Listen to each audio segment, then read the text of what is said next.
guys, and welcome to the second video where we will now look at about using our quiz that we've created and being able to use it in class and seeing what it looks like in action. So I've created a quiz, so you go up the top to My Kahoots, where you'll have your quiz should be saved, and choose your quiz. So we're doing digestive system, and then to see how it looks like before you actually run it, you can click preview. This one here.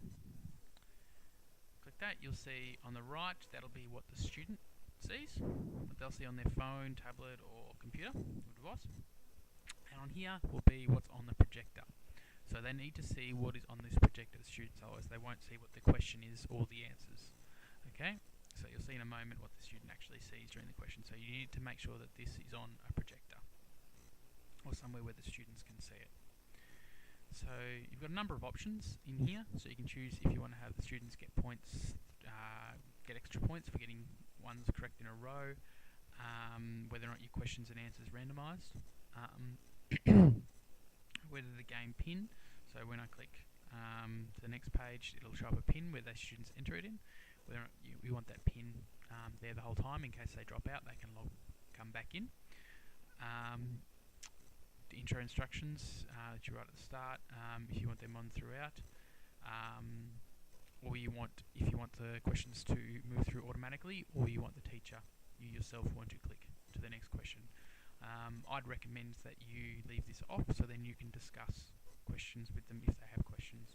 You can kind of pause the test and then discuss with them the answers and why this was the correct answer and so on. So they're the main options there. So for this one we want to just do a classic. You can choose shared if the students want to share a shared device and work in teams. However, we just want the classic normal version. So we click classic, and then you've got your thing coming up. So waiting for this to connect, and I'll come up with a pin. Here it is. So and you get the music as well.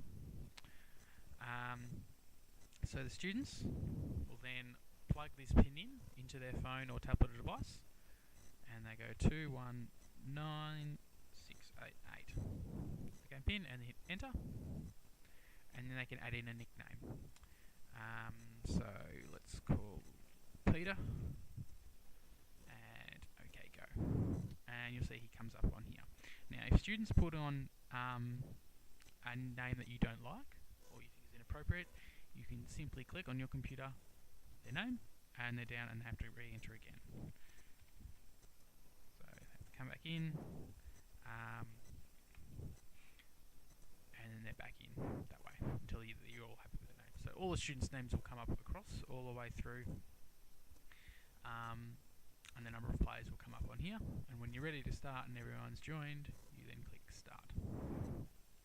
So this is your home screen, so this is what students see at the start, and you've got the game pin down here like we said.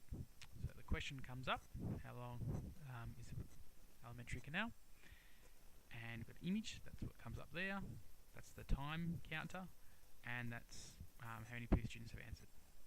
The question's here, and this is what the student sees. So they've got to align what lines up with which one.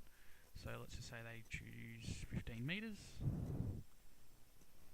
and incorrect, so it was 9 metres. So then this screen comes up when all of them have answered, or the time has run out. And excuse me. So in this case, there was only one person, and they answered this one, and the correct answer was this one.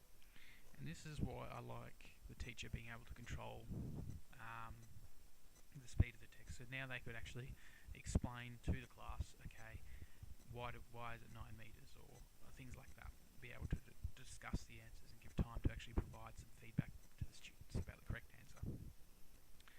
So when you are happy and you've discussed it with the students, you can then click next and go to the next question. So they've got a leaderboard as well. So this will come up, they'll get points for each correct question. Students have a little countdown into the question, and here we've got a GIF. So once again, to help make it look much more engaging, they can see what's going on. You can do it that way. So student answers, got the correct this time, and now they get points as well when they get it correct. So 709 points. It's all correct. Next, the leaderboard. And final question. So this one we're using a video to demonstrate it. So what happens, I've got this video link, and so you can get this straight off YouTube or whichever, load it in to show whatever it is you wanted to show. So students can, with this you can have it so the questions, they can answer the question straight away, which they can, but the timer won't start until the video has ended. So you can see it's still, I give them 60 seconds, so when this is finished, now the time starts. So they've got plenty of time to do that. In which case it's that one. There you go, got it correct. And there's your total points. So that was the last question. So you can hit end, and it gives you a little summary as well. And you can also get feedback and results from the students, so they can choose up here what they thought about it, things like that. And also final results. So you can then save the results and upload them, download them as well. So you get an Excel spreadsheet which looks like this. So you have the students' names all the way down here, and then what their score was, what correct answers they got, what they answered and what they didn't. So then you can see which students or which questions students had the most difficulty with, and which ones you can then go over for revision and things like that. So it gives you a really good idea of, as long as your questions are well tailored, you can have a good understanding of what you need to talk about and revise over. So yeah, that's how we go about setting up how the quiz works.